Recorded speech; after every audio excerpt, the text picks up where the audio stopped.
Hey everybody, welcome back to another video. So this is maybe the fourth video that I've done in a little mini-series discussing alcohol and the Bible. Should Christians drink? Is it just the drunkenness that's forbidden?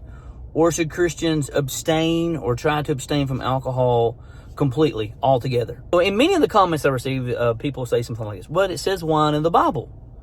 So what we have to understand is, like, in today's age, in the life that we live, when we say wine, typically, almost exclusively, that always means alcoholic drink.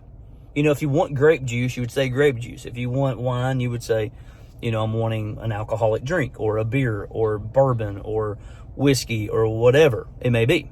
But in the Bible, for today's video, specifically looking at the Old Testament, there's 3 words in Hebrew that were translated into the word wine. So when you see the word wine in the Old Testament, it's coming from one of 3 words. The words are yayin, tirosh, or shekar. That's the 3 words. So anytime that you see the word wine, it's coming from one of those 3 Hebrew words when you actually read the Old Testament. So that's the first point. The second point is, really, context is key determining if this is alcoholic drink or if this is unalcoholic drink, unfermented. So let's look at first yayin. Yayin in the Old Testament.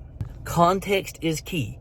In Lamentations chapter 2, 11 and 12, it reads that the children and the infants fainted and were crying, asking their mothers, "Where is the grain? Where is the wine?"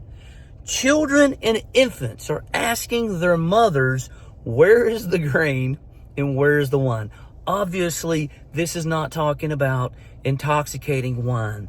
This is children and infants. I don't believe that the people that day, just like we would today, would be giving our children, our infants, strong drink, alcoholic drink. Further, Plato, ancient philosopher and writer, spoke of sending jars of sweet wine to young children. Obviously, this would not have been intoxicating wine. So yayin in Lamentations 2, 11 and 12 is obviously speaking of unfermented wine. This is not alcoholic wine. But in Proverbs 20, verse 1, it's obviously speaking of fermented wine.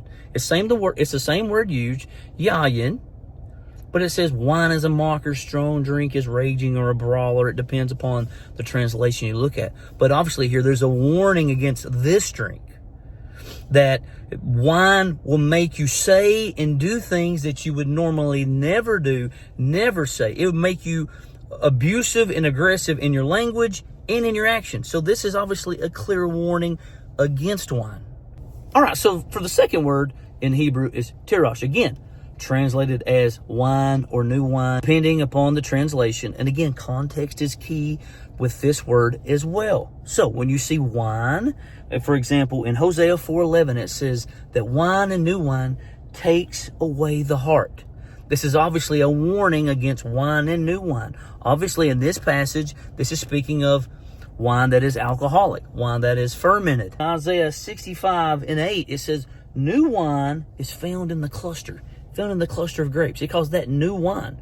Obviously, this new wine is just the grape, the actual grape. This is not speaking of an alcoholic drink. So, yayin and tirosh, both Hebrew words translated into the English word wine, depending on the context, can mean alcoholic or non-alcoholic.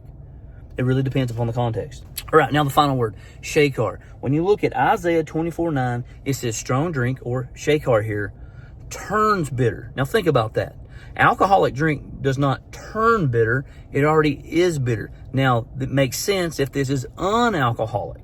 The unalcoholic would turn bitter, but not alcoholic because it's already bitter. So in this example, in this verse, this is obviously speaking of unfermented, unalcoholic wine. Now let's look at a verse where it is speaking of shekar as fermented or alcoholic wine. When you read Psalm 69, verse 12, shekar here is used speaking of the drunkard. So in this verse, it's clearly speaking. There's many more examples, but this verse is specifically speaking of shekar as an alcoholic drink. It makes someone drunk. But the previous verse, again, it's not speaking of that. Authors and scholars such as David Brumbelow, in this book, right here, says that shekar, what distinguished it from yayin, for example, is that it was made from fruits other than grapes. That's really what distinguished it.